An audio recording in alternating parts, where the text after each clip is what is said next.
Jimmy इन्फोमिस्ट देखने और सुनने वाले मुअज़्ज़िज़ दोस्तों, अस्सलाम वालेकुम। दोस्तों, हम में से बहुत से लोगों को दज्जाल और उसके लिए काम करने वाली खुफिया तंजीम इल्यूमिनाटी के बारे में मालूमात इकट्ठा करने की जुस्तजू रहती है कि ये लोग कौन हैं और किस तरह ये लोग दज्जाल के लिए काम करते हैं और क्या इन लोगों का राब्ता दज्जाल से रहता है और दज्जाल किस तरह इन लोगों को शैतानी मंसूबों से आगाह करता रहता है। दोस्तों, हम में से बहुत से लोग ये जानना चाहते हैं कि दज्जाल आखिर ऐसी कौन सी जगह पर कैद है जहां आज तक कोई इंसान नहीं पहुंच सका, जबकि साइंस ने इतनी तरक्की कर ली है कि अब इंसान सितारों और कहकशाओं तक पहुंच चुका है।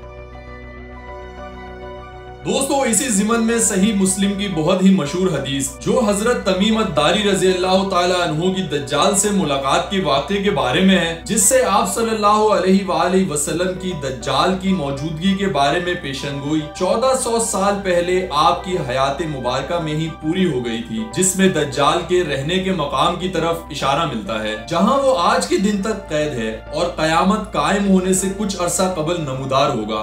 चुनांचा सही मुस्लिम की हदीस के मुताबिक फातिमा बिनते कैस रज़ी अल्लाह तआला अन्हा बयान करती हैं कि मैंने एक दिन हुजूर सल्लल्लाहु अलैहि वसल्लम के ऐलान करने वाले को सुना जो ऐलान कर रहा था अस्सलातुल जामिया, अस्सलातुल जामिया।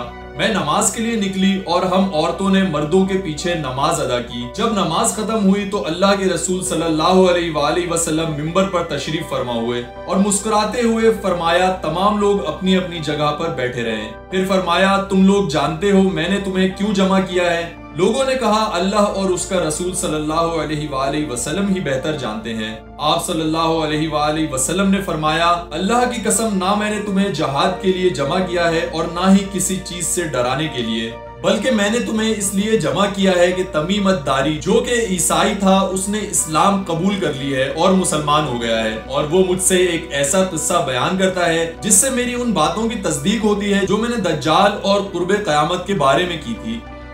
तमीम अद-दारी कहता है कि वो एक समंदरी सफर पर था जिसमें उसके साथ कबीला लखम और जजाम के 30 आदमी भी कश्ती पर सवार थे। उनकी कश्ती एक समुद्री तूफान में फंस गई और समंदर की लहरें उन्हें 1 महीने तक इधर से उधर घुमाती रही। आखिरकार उनकी कश्ती मशरिक की तरफ मौजूद एक जजीरे के पास पहुंची, जिसे देखकर वो लोग बहुत खुश हुए और उस वक्त सूरज गुरूब हो रहा था। वो लोग छोटी कश्तियों में बैठकर उस जजीरे पर पहुंच गए। कुछ ही देर बाद तमीम अद-दारी की नजर एक अजीब से जानवर पर पड़ी जिसका पूरा जिस्म बाल से भरा हुआ था। उन्होंने कहा तेरा सत्यानाश हो, तू क्या चीज है? तो उस जानवर ने जवाब दिया मैं जसासा हूँ। उन्होंने हैरत से पूछा ये जसासा क्या चीज है? उस अजीबो गरीब जानवर ने अपना नाम जसासा यानी जासूसी करने वाला इसलिए बताया क्योंकि वो दज्जाल के लिए जासूसी किया करता था। इसके जिस्म पर कसरत से बाल होने की वजह से उन्हें इसके आगे पीछे का कुछ पता नहीं चलता था। इस जानवर ने कहा ए लोगों, इस आदमी की तरफ जाओ जो तुम्हारी खबरें सुनने के लिए बेताबी से इंतजार कर रहा है। तमीम अद-दारी ने बताया कि जब उसने एक आदमी का जिक्र किया तो हमें खौफ लाहक हुआ कि ये आदमी शैतान ना हो।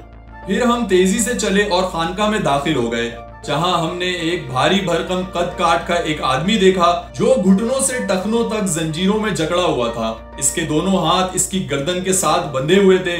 हमने पूछा तेरा सत्यानाश हो, तू क्या चीज है?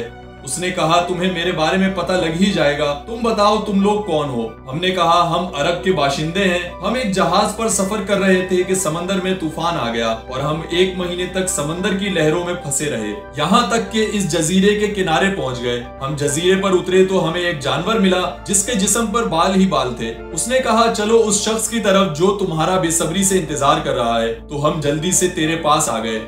इसके बाद जंजीर में जकड़े इस शख्स ने कहा मुझे बैसान के नखलिस्तान के बारे में बताओ, क्या इसके दरख्तों में अब भी फल आते हैं? हमने कहा हाँ आते हैं। उसने कहा अनकरीब वो जमाना आएगा जब इन दरख्तों पर फल नहीं आएंगे। फिर इसने पूछा मुझे तिब्रिया की झील के बारे में बताओ, क्या इस झील में पानी मौजूद है? हमने कहा हाँ इस झील में बहुत पानी मौजूद है। तो उसने कहा इस झील का पानी भी बहुत जल्द खत्म हो जाएगा। फिर उसने तीसरा सवाल पूछा कि मुझे ज़गर के चश्मे के बारे में बताओ, क्या चश्मे में पानी है और क्या लोग अपने खेतों को इस पानी से सैराब करते हैं? हमने कहा हाँ इसमें बहुत पानी है और लोग इससे अपने खेतों की आबियारी करते हैं। फिर इसने पूछा मुझे हुजूर सल्लल्लाहु अलैहि वसल्लम का कुछ हाल तो सुनाओ। हमने कहा वो मक्का से हिजरत करके मदीना तशरीफ ले आए हैं और उसने पूछा क्या अरब के लोगों ने उनके साथ जंग की है? हमने कहा हाँ जंग की है। उसने पूछा तो क्या नतीजा रहा? हमने बताया वो अपने गिरदो नवाह पर तो गालिब आ चुके हैं और लोग उनकी इताअत कबूल कर रहे हैं। उसने कहा सुन लो, इनके हक में यही बेहतर था कि इनकी इताअत कबूल कर लें।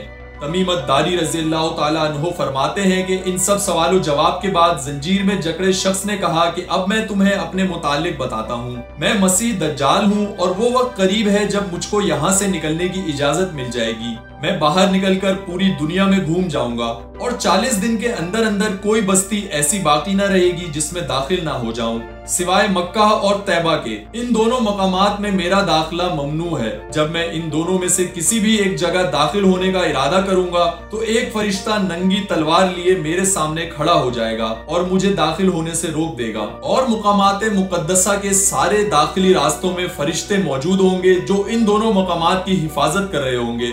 इसके बाद फातिमा बिन्ते कैस रज़ियल्लाहु ताला अन्हा फरमाती हैं कि आप सल्लल्लाहु अलैहि वसल्लम ने अपनी लकड़ी मिंबर पर मारी और फरमाया कि ये है तैबा, ये है तैबा, ये है तैबा, यानी कि वो दूसरा शहर मदीना मुनव्वरा है जहां दज्जाल दाखिल नहीं हो सकेगा। फिर आप सल्लल्लाहु अलैहि वसल्लम ने फरमाया, देखो क्या मैंने तुम्हें यही बात नहीं बताई थी कि दज्जाल बहिरे शाम या बहिरे यमन में नहीं बल्कि मशरिक में मौजूद है। और अपने हाथ से मशरिक की तरफ इशारा भी फरमाया। दोस्तों वो दिन दूर नहीं जब हमारा सामना इस फितने दज्जाल से होगा, क्योंकि इस दज्जाली निजाम ने इस दुनिया पर अपनी जड़ें बहुत मजबूत कर ली हैं और आए दिन हम नए नए फितने बेहयाई का उरूज देख रहे हैं। दज्जाल के लिए काम करने वाली तंजीमें दज्जाल के खुरूज की पूरी तैयारी करती नजर आ रही हैं, जिसका सबूत वो हदीस मुबारका है जिसमें आप सल्लल्लाहु अलैहि वसल्लम ने फरमाया कि दज्जाल को हजरत ईसा अलैहिस्सलाम लुद शहर के दरवाजे पर कत्ल करेंगे। इसीलिए दज्जाल के पैरोकारों ने लुद के मकाम पर एयरपोर्ट बना रखा है, जहां पर एक जहाज हमेशा तैयार रहता है जो कि दज्जाल के फरार के लिए है। दोस्तों अल्लाह से दुआ है कि हमें इस फितने दज्जाल से महफूज रखे और हमारा खात्मा ईमान पर फरमाए, आमीन। उम्मीद है ये वीडियो आपके लिए काफी इंफॉर्मेटिव रही होगी। वीडियो अच्छी लगी हो तो चैनल को सब्सक्राइब करें और बेल आइकन को जरूर प्रेस करें ताकि आपको न्यू आने वाली वीडियोस की नोटिफिकेशंस मिलती रहे। मिलते हैं नेक्स्ट वीडियो में।